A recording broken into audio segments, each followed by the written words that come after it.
Welcome, dear audience, to episode 4 of The Disney Disaster, the show that is so universally disliked, it caused a global tsunami of cringe the likes we have never seen before. And the only defense Disney can muster is calling us a bunch of dirty bigots. It's so sad. But at the end of the day, it ain't my $180 million wasted on this big pile of crap. Keep doing what you're doing, Disney. Your streaming service is doing just fine. So let's get into audience.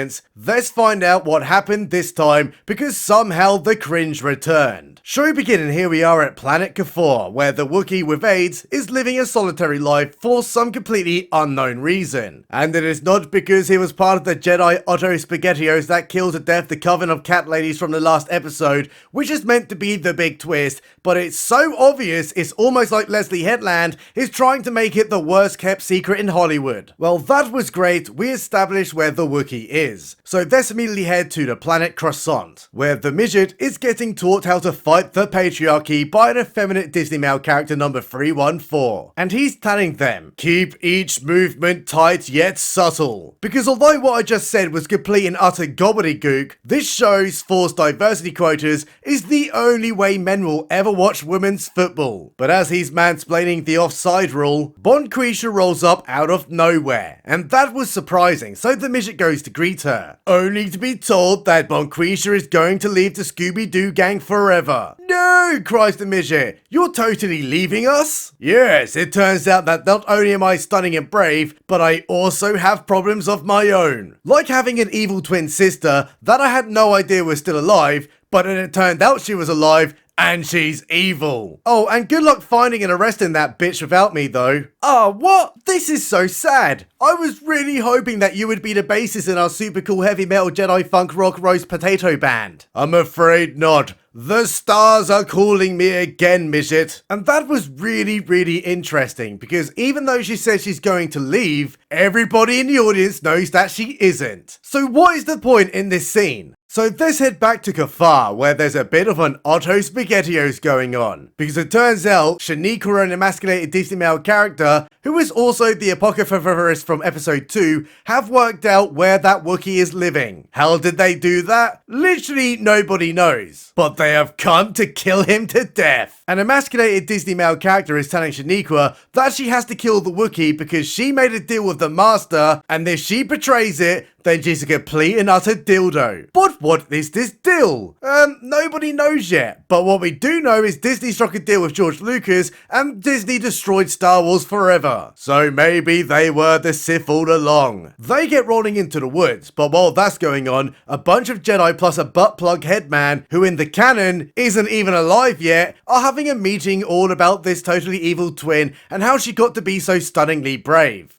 Someone trained this bitch to be really smart and really funny to defeat a fully trained Trinity from the Matrix. Yes, says butt plug head man. She is indeed a female of power with exceptional abilities that we have in no way explained to the audience. And that means she could be a major threat to us all. Nah, I wouldn't worry about it, says Squidman. She's totally undisciplined, and that means that we can easily apprehend her, because us Jedi are totally emotionally secure. But that dumbass statement just caused a re-raging meltdown by Shrek. Hey, Squidman, she killed to death 2 of our Jedis, and she almost killed you, so you're talking utter shite. And I'm finding it very strange that she's only after 4 Jedis that we stationed on her planet all those years ago in episode 3. It's almost like some kind of hate crime went on down there. And now she seeks vengeance with Jedi training. And that busted all their nuts, because although they have zero evidence of her ever being trained by a Jedi, other than being off Squidman in the last episode and throwing a knife at Trinity from the Matrix, everyone immediately accepts it as absolute truth. So they all agreed to keep that one quiet in case someone finds out that a Jedi from the Order has been training this evil bitch. You know, just like I said to keep Trinity's death from the Matrix a secret, even though she got murdered in front of multiple witnesses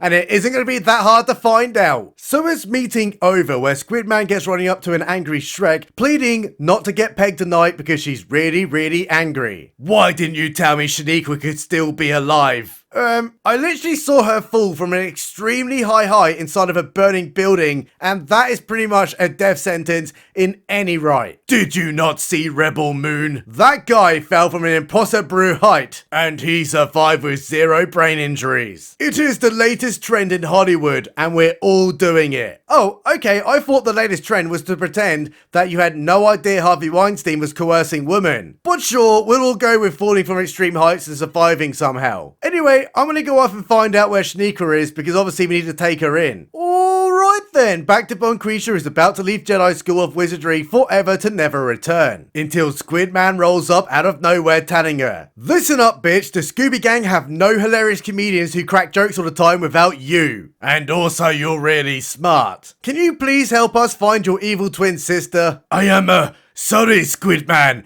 I just cannot do it. I'm just not good enough." "But you have to. Right now we face imposter brew odds. If you come with us, she might stop killing us all to death. And she's your family. An old friend of mine told me that family is all we've got." "Oh, your friend told you that? Then yeah, sure. I'm definitely gonna come with you because she's family, even though she tried killing me in the fucking last episode." "I'll do it, Squiddy. I'll arrest my sister for crimes against Trinity from the Matrix." And that was a really interesting development in Bonquisha's character arc. Because just 5 minutes ago, she was going to leave, and now she isn't. So what was the point in the dialogue? They get on their spaceship with a bunch of fake Jedi ready to capture the evil Shaniqua. But while there, Bonquisha sees an extremely odd gopher knocking about. And that's completely strange, so gets asking the midget, "Hey, what's up with him?" Or should I say they, because even though the chromosomes come in either X or Ys, the mental problems born from social media on planet Earth somehow have created a new LGTB pronoun flag, and us in Star Wars know about it. Oh, that? Yeah, that's Basil. Just ignore they, them entirely. Because if you interact with the gopher on a professional level, and then you accidentally misgender it, you could be bored before the HR department and lose your job. So it's best just to steer well clear of these people and never interact with them because you could lose your livelihood. Oh, that's great advice, thank you very much. They get landing on the planet ready to search for the Wookiee with AIDS before Shaniqua does, as they know that's where she's heading. But how are they going to find him with all those trees over there? Well, Squidman starts using his Jedi GPS tracking system like he did in episode 1 to find Shaniqua in the cave. Yes, she must be over there. Nah, I'm just fucking with you all, because this show is about as consistent as donkey diarrhea. Because instead, they're going to use the they-them nonconformist pansexual two-spirited gopher as a scent tracker to find him. Yeah, makes complete sense, mate, especially since the Wookiee with AIDS would have had to have passed this very region recently to pick up a scent to follow. Because as far as I realise, they've just landed in a random-ass location on the planet and expect to go find him. So the Fellowship of the Cringe get walking Lord of the Rings style towards the heavily dense forest, ready to get their Wookiee back. But Bonqueef is feeling a little bit shaky about all this, saying, "Hey Trevon, if Shanique is going to be really evil and not hand herself in, you guys are going to have to kill her to death. Squidman thinks that she can be saved from the dark side, but he needs to remember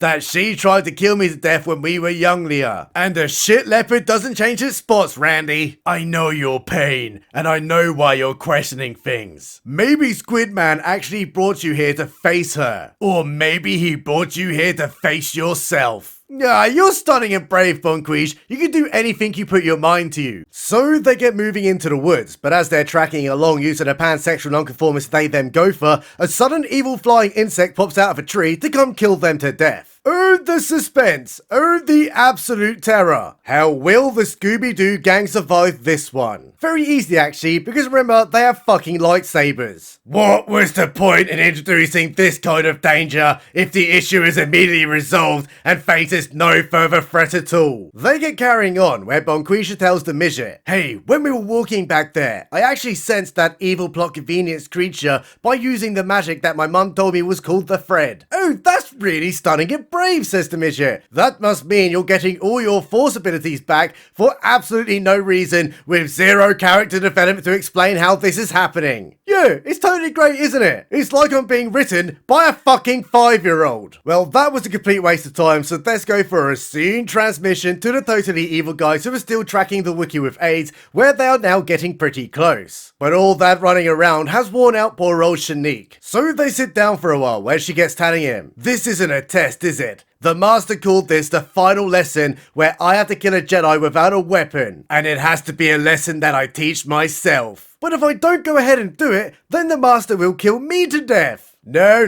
don't worry about it, Shanique. He won't kill you to death. You've just got to believe in yourself. Oh, okay, fair enough, that makes a lot of sense, but boy, aren't I really thirsty right now. So the emasculated Disney male character gets running off to go find her some water. But while he's gone, Shanique starts standing up because she is going to do a runner. And not far away from them, the Scooby-Doo gang are having a bit of a whoopsie-daisy because their nonconformist pansexual they-them gopher has totally ran away. But while they're wondering where the fuck that little thing has gone, suddenly a scream for help is read in the background, so they get running to investigate, which was also heard by the emasculated Disney male character who thinks that is totally Shanique, so gets running too, only to get caught up in a trap that Shaniqua set up for him. Because remember, audience, Shaniqua is not only stunning and brave, but she can now set up traps in less than the space of a minute. Hey bitch, turns out I don't need you anymore. I'm going to be good now because my sister is still alive and she needs me. So my character arc is literally retarded because in the previous episode, I tried to kill her to death, but now I'm going to surrender. Fuck me! Is this really what goes for character development these days? Just sees her sister in one scene, then runs through a forest and is now good for some kind of reason. For the love of fuck, can these crayon munching writers stop scissoring for one damn second and go do their job properly? Anyway, emasculated Disney male character tells her that the Master, who is definitely not him, is now going to kill her to death for betraying the deal that she struck with him. And seriously, please do. As a matter of fact, I want them all dead. Let's just go nuke that planet right now. Slap some damn napalm in there for good measure too. Let's commit some fucking war crimes, boys. So the Scooby-Doo gang who are also searching are looking pretty confused right now because the pansexual they-them gopher has totally disappeared off the map. Oh, and also alongside someone else too. And who that is, nobody knows because they just said, "Where did she go?" And then Bonquisha says, "Where's Basil the non-conforming they-them gopher?" But according to IMDb, that was actually a goof. They were only talking about the gopher the entire time. What drugs are these guys on? Did anyone in the actual studio read the bloody AI script? So while they're milling around like they just arrived to the British shores in a dinghy, Squidman tells Bonquisha that she's incredible and he loved all those jokes that she was telling on the way over here. Thanks, says Bonquisha, but you need to know something. I'm starting to sense the Force again for absolutely no reason. It must mean my stunning bar is recharging. And I think that means I need to face Shaniqua. That's incredible! But you can't. You're not here to face your evil twin sister. You're here to confront your past. And what that past is, I'll explain when we get back to the ship. I will tell you everything about what happened that night in the Coven of Cat Ladies. Which obviously means he's going to die. Quick flip to Shanique, who's just arrived at the Wookiee with AIDS shack. But suddenly he finds out the nonconformist they-them pansexual gopher is right in front of her and it starts ringing out loud, alerting the others to start coming. So she runs into the shack where the Wookiee with AIDS is totally just chilling at his desk. But little does she realise that Wookiee is dead. He's dead through AIDS. Oh, and also a lightsaber slash that didn't kill Reva and it didn't kill Sabine, but it straight up killed the fucking Wookiee. Get the fuck out of here. But that must mean that the totally evil mysterious Master is on this planet too. And it's definitely not the Disney emasculated male character. But while that's happening, outside the Scooby-Doo gang gets surrounding the building telling Shanique that she needs to surrender in the name of the Galactic Republic of Cringe. And that's shitting her bricks. Because there is no way out of here. But wait wait a minute, something has just arrived behind them. The Master! You know, the emasculated Disney male character, because it's about as obvious as COVID leaking from a lab. Or maybe it's actually Shrek. I mean, she must have known that her former Harvey Weinstein personal assistant wife Leslie Headland was setting up all those client meetings, right? And that's pretty fucking evil. And then she married her. So it's lightsabering up time and straight up Vadering to get all the soy milk sipping Disney shills to literally cream their crusty drawers